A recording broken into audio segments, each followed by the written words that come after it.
In 2025, the title of Africa's best leader didn't come from newspapers or polls. It came from the kings who have shaped the continent for centuries. In Ouagadougou, traditional rulers from across Africa gathered in secret to honor President Ibrahim Traoré with a recognition no modern head of state had ever received. Why him? And what hidden journey led Traoré to this unprecedented honor? And what secrets would even Traoré himself never expect? At first light, a lone figure appeared at the palace gates, a messenger in white robes, holding an ornate wooden staff carved with ancient symbols. The guards stiffened. They were used to diplomats, ambassadors, and men in suits carrying folders stamped with seals, but this man had none. Yet his presence demanded respect. "I bring a message for President Ibrahim Traoré," he said in perfect French. His accent carried the weight of traditions older than any republic. Within minutes, he was escorted to the reception hall. Traoré entered. The messenger bowed and offered a scroll wrapped in leopard skin. Traoré froze. Leopard skin was reserved for royalty. His hands trembled as he unwrapped the ancient parchment, marked with 7 royal seals, each representing a kingdom history books had declared extinct. And yet, here they were, alive before his eyes.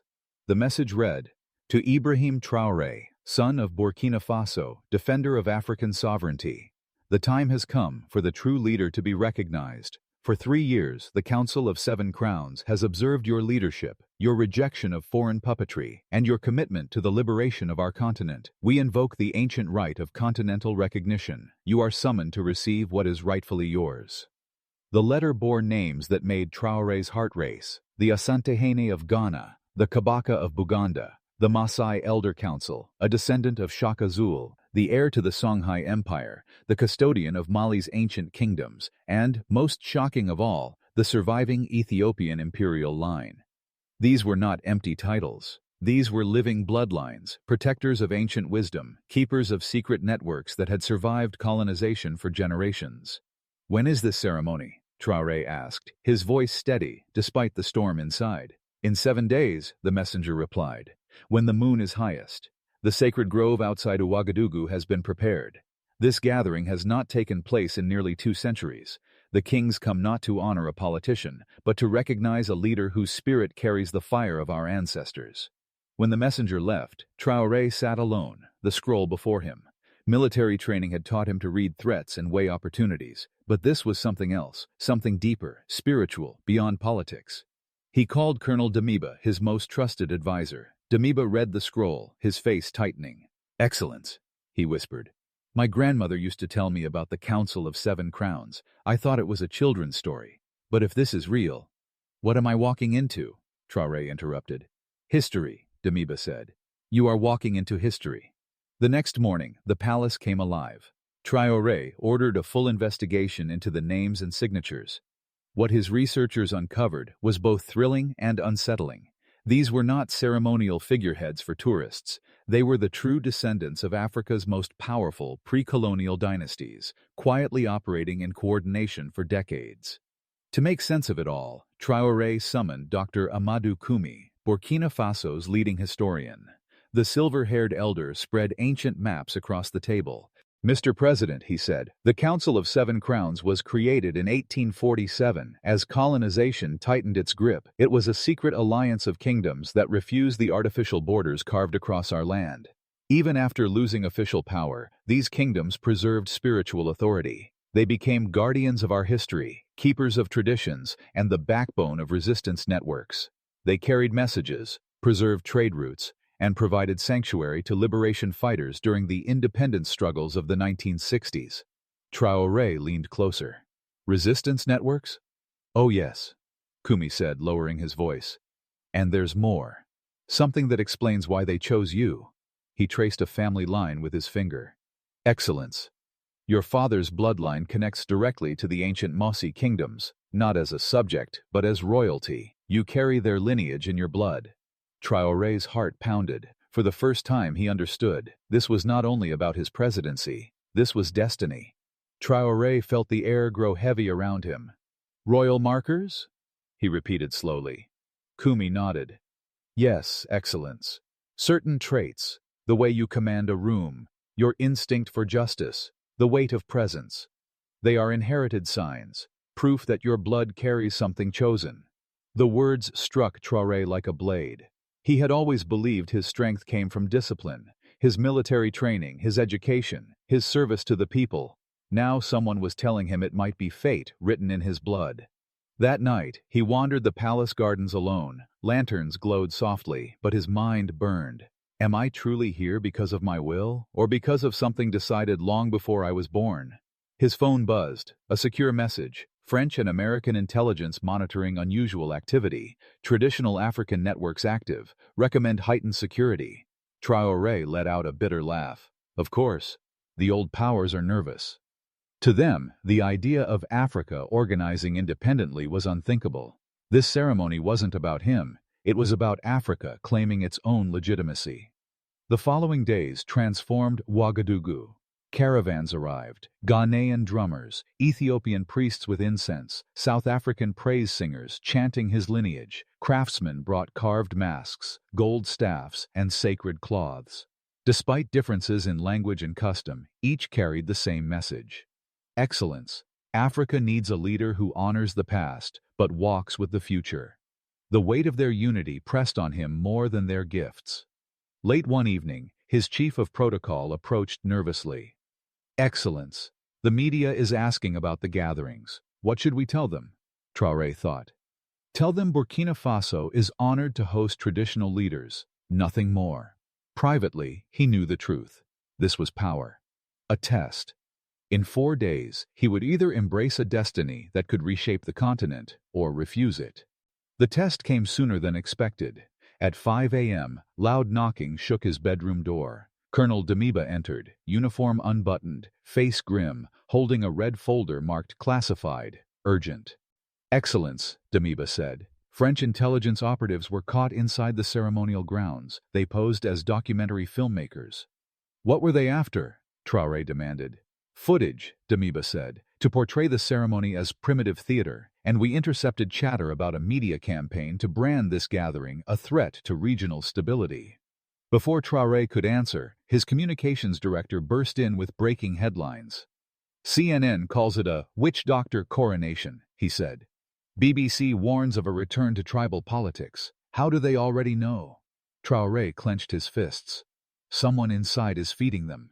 We're fighting not just spies, but betrayal. The phone rang. Élysée Palace, President Macron. Traore picked up. Excellence, Macron said smoothly. Surely you see how dangerous this looks. Rejecting democracy for tribal rituals? You're a modern man, Ibrahim. Don't let yourself be dragged backwards. Traore kept calm. Interesting how France suddenly cares about African traditions, after centuries of ignoring them. This isn't about the past, Macron pressed. It's your future. The EU offers economic relief and security guarantees, but only if you reconsider. Silence. Traore said coldly, Africa's dignity is not for sale. He ended the call. Standing at the window, looking at the horizon bathed in the soft golden light of early morning, he whispered, They're not afraid of me. They're afraid of what Africa might become. The international pressure grew heavier by the hour. The American ambassador demanded an urgent meeting. The UN Secretary General's office released a statement warning of the rise of non-democratic influences in West Africa. But inside Ouagadougou, something very different was happening. News of the ceremony spread far beyond official channels. People poured into the streets, not because the government ordered it, but because something old, something buried, had awakened in ordinary citizens' hearts. Old women gathered in courtyards, singing songs their grandmothers had taught them decades ago. Young men and women asked elders about forgotten family histories, tracing lines back to kings, warriors, and priests they had never known they were connected to. Market vendors handed food to arriving traditional visitors, saying, It is an honor to serve those who carry our true heritage. Dr. Coney found Traore that afternoon, face alight with discovery. Excellence, he whispered. I've studied the timing of this gathering. The date aligns with a rare astronomical event, a star alignment that occurs only once every 19 years. Traore leaned forward. And what does that mean? In tradition, belief, Dr. Coney said, this is when the veil between past and present grows thin. Ancestors can speak more clearly to the living. They didn't choose this date by chance. They chose it because it is the most spiritually powerful moment possible. That evening, as drums and anticipation pulsed through the city, Traore received an unexpected visitor. An elderly woman was led to his quarters. She introduced herself as Mamadou Tori, a priestess from his late father's village. Her steps were slow, but her eyes burned with a strength that humbled the president. In the local tongue, she said, "Son of Ibrahim, your father came to me in dreams. He said this: the crown you are to receive is not of gold or jewels. It is made of responsibility, of sacrifice, and of the hopes of children yet unborn." Traore froze. In recent weeks, he had dreamed strange visions, vast deserts, unfamiliar tongues he somehow understood, a golden thread stretching across generations. Now her words echoed his silent experiences. "What should I do, grandmother?" he asked softly. The priestess smiled faintly. "You already know. Your heart has known since you first touched that scroll. Tomorrow, you do not just take a crown. You become the bridge between who we were and who we might yet become." As night fell, Ouagadougou hummed with an energy older than politics, older than colonial borders. Something ancient was waking, and at its center stood a young president wrestling with a choice larger than himself. The morning of the ceremony dawned bright and clear. By sunrise, more than 50,000 people had gathered near the sacred grove. What was meant to be a private ritual among elders had become a mass demonstration of African unity. In his quarters, Traore stood before two outfits laid on his bed. On the left, a crisp presidential suit, the uniform of modern Western-approved leadership. On the right, traditional robes woven by masters from the Seven Kingdoms, each thread carrying symbols of heritage and honor. This was more than clothing. It was a choice of identity. Before he could decide, Colonel Damiba burst in, face grave. "Excellence, French military convoys are moving near our borders. They claim it's a training exercise, but the timing." An aide rushed in behind him, clutching papers. "Sir, EU ambassadors demand an emergency meeting. They threaten sanctions if the ceremony goes ahead. They call it a destabilizing rejection of democratic order." Another voice, pale and nervous, came from the hallway. "Excellence, international media is framing this as either a stunt or a slide toward dictatorship. They demand a statement. Choose between modern democracy and so-called primitive tribalism." Traore walked to the window. The crowd stretched across the city. They were not mercenaries or paid protesters. They were students, farmers, market women, young soldiers, drawn by something they could not fully explain. In that sea of faces, he recognized people he knew. Aminata, the cleaning lady who had cared for him like a mother. Farmers whose land he had reformed. Soldiers he had trained beside. They were not puppets of tradition. They were citizens who understood real leadership. The West saw a tribal coronation. The people saw something else. Africa, remembering its strength. At 10 a.m., 2 hours before the ceremony, a convoy of black SUVs pulled into the palace. Inside were French intelligence officers, EU officials, and a UN representative. Laurent Duboul, their leader, leaned forward across the polished table, his voice cold. "Mr. President, what you are about to do is not just reckless, it's suicidal. France provides 40% of your foreign aid. The EU accounts for 60% of your trade. If you go through with this, sanctions, trade suspension, total isolation." The UN representative followed sharply. "The international community will not recognize authority from non-democratic sources. You are choosing isolation on integration, primitiveness, over progress." For several minutes the threats poured in, but Ibrahim Traoré said nothing. He rose, walked to a map of Africa, and traced the jagged colonial borders with his finger. "Tell me," he said finally, "what's democratic about borders drawn in Berlin by men who never set foot here? What's progressive about economic systems designed only to strip our resources? What's modern about governments that answer to Paris and Brussels before their own people?" The room fell silent. Duboul shifted, unsettled by Traoré's defiance. "For 60 years, Traoré continued, we've been told that to be African is to be primitive, that prosperity means abandoning who we are. Yet under these modern systems, our people remain poor while our resources enrich others. You ask me to choose between progress and primitiveness. No. You demand I choose between African authenticity and European approval. I have made my choice." At noon, with the sun at its peak, Traoré stepped out. Children scattered flower petals before him, and elders reached out their hands in blessing. Drums thundered as his convoy wound its way toward the sacred grove, the air alive with anticipation and reverence. Under an ancient baobab, 7 traditional kings stood in full regalia, each holding symbols of authority older than colonization.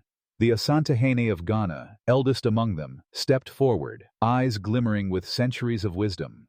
In his hands rested a golden crown, carved with symbols older than written history. "Ibrahim Traoré," he said, "you stand before the Council of 7 Crowns, not as a politician seeking power, but as a son of Africa answering destiny's call. Kingship is not given, it must be earned. Today, you will face 7 trials. Only if you endure them will you be worthy." The Kabaka of Buganda handed Traoré an ancient staff. "This staff has been carried by leaders for 8 centuries. Hold it, and it will reveal the deepest needs of your people." Traoré gripped the staff. Visions exploded in his mind. Villages without water, children walking miles to school, farmers struggling, young people desperate. And then, solutions appeared. Wells dug, schools built, fields renewed, industries rising. The second test came swiftly. A Maasai elder approached, holding a calabash of bitter herbs. "Drink. You will feel the pain your people endured, and the strength that carried them through." Traoré raised it to his lips. The bitterness burned down his throat. In an instant, waves of emotion crashed over him. He felt the humiliation of colonial occupation, the hunger of exploited farmers, the grief of families torn apart as their youth left for foreign lands. But beneath the pain was something stronger. Unyielding resilience, quiet creativity, unshakable hope. Traoré understood now, more than ever, the depth of Africa's wounds and the magnitude of its strength. The third challenge came from a tall man in leopard skin robes, a descendant of Shaka Zulu. He handed Traoré a simple iron spear. "This spear has never tasted blood," the Zulu heir said. "It was forged not for war, but for protection. Show us how you would use it." Traoré did not hesitate. He drove the spear deep into the earth. "The only enemies I will fight are poverty, ignorance, and division," he said. "Let this spear remain planted in African soil, not as a weapon of war, but as a marker of unity, education, and independence." The crowd erupted in cheers, though the kings remained solemn. 4 trials remained. The fourth challenge came from the heir of the Songhai Empire, who presented an ancient scroll. "Read it," he instructed, "and tell us what it means today." The scroll was written in Arabic script. Strangely, Traoré understood every word. It was a 14th-century trade agreement, proof that African kingdoms had once controlled commerce across the Sahara, the Nile, and the Indian Ocean. "This proves we were never primitive, never dependent," Traoré said. "Long before colonialism, we were global traders and leaders. Today, we reclaim that truth." The fifth challenge came from a representative of Mali, who placed a handful of salt in Traoré's palm. "Taste, and understand its value," the elder said.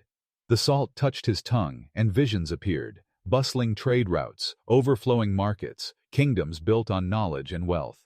This salt represents everything they tried to erase: our wealth, our sophistication, our power to govern ourselves. Today, we remember. The sixth challenge came from the Ethiopian line. He handed Traoré a leather pouch filled with soil. "Soil from every African nation," the prince said. "Mix it with your own, and plant something that will outlive you." Traoré pressed seeds into the soil and whispered a vow. "This unity will not end with me. It will grow beyond my lifetime, a renaissance for generations to come." Finally, the Asantehene stepped forward once more, crown in hand. "One last question," he said. "Will you serve Africa first, even if it costs you the world's approval?" Traoré looked out at the thousands gathered, faces filled with hope, people who had walked for hours, people who had risked everything to see this day. "I will serve Africa first, last, and always," he said, "even if the world condemns me, even if I stand alone, even if it costs me everything." The Asantehene lifted the golden crown. As it touched Traoré's head, something extraordinary happened. The crowd did not simply cheer, they sang, a song none had rehearsed, a song that seemed to rise from the memory of the continent itself, a song of freedom, awakening, and a people reclaiming their destiny. But the ceremony was not yet over. The 7 kings had one final revelation, one that would shake Traoré to his core and redefine everything. He thought he knew about his destiny. As the crown settled on his head, the Asantehene raised his hand, commanding silence over the sacred grove. Every heartbeat seemed amplified in the quiet.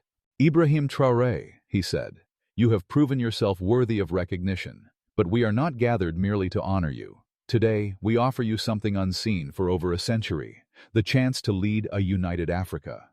The crowd gasped. Traoré blinked in shock. For the past 5 years, traditional authorities in 27 African nations have prepared for this moment. Trade agreements, cultural exchanges, economic partnerships, all independent of Western oversight. What you see today is more than a ceremony. It is the birth of the African Continental Federation. One by one, the kings revealed the work that had been quietly building across the continent. In East Africa, the Kabaka of Buganda spoke of nations, Uganda, Kenya, Tanzania, and Rwanda, already moving toward a monetary union, backed by African gold reserves. The Messiah elder added that traditional leaders across the region had coordinated land management and environmental policies that ignored the old colonial borders, working instead for the prosperity of the people. From the south, the descendant of Shaka Zulu revealed how South Africa, Botswana, Zambia, and Zimbabwe had pooled their technology and resources, creating African-owned telecom and energy networks.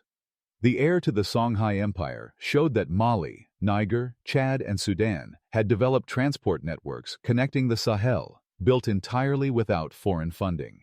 A representative from Mali spoke next, describing how 15 nations had quietly established continental gold reserves and an independent bank, free from the influence of the World Bank or IMF. Finally, the Ethiopian imperial representative shared the global recognition that awaited them. China, India, Brazil, and Russia were prepared to recognize the Federation as a legitimate governing body and trade partner. It was a revelation. For decades, hidden from the world, Africa had been quietly preparing to reclaim its independence, its power, and its destiny. Traoré's breath caught. This was no ceremonial honor. This was real power, political, economic, and continental. "The choice is yours," the Asantehene said. "You can return to Ouagadougou as president of one nation, constrained by colonial borders and foreign control, or accept the responsibility of leading a federation representing the authentic will of the African people, guided by traditional authorities who have never surrendered their cultural and spiritual authority." The silence was immense. Traoré could hear his own heartbeat. He felt the eyes of 50,000 people and the weight of history itself pressing on him. He exhaled slowly. It means confronting every colonial power, every international institution that profits from African division. It means risking economic warfare, political isolation, even military intervention. Yes, the Asantehene said, it means choosing African freedom over dependency, risk everything for authentic independence. Traoré closed his eyes, and memories flooded him. The coup that had brought him to power, the countless attempts to corrupt or control him, the relentless international pressure to follow paths that served others, not his own people. He thought of Aminata, his adoptive mother, who had spent decades cleaning hospital floors despite her brilliance. Of the young soldiers he had trained, forced to fight with outdated weapons. Of farmers with skill and ambition, yet blocked from markets by foreign-controlled trade.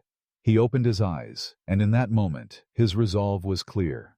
I accept the responsibility of serving as the first president of the African Continental Federation.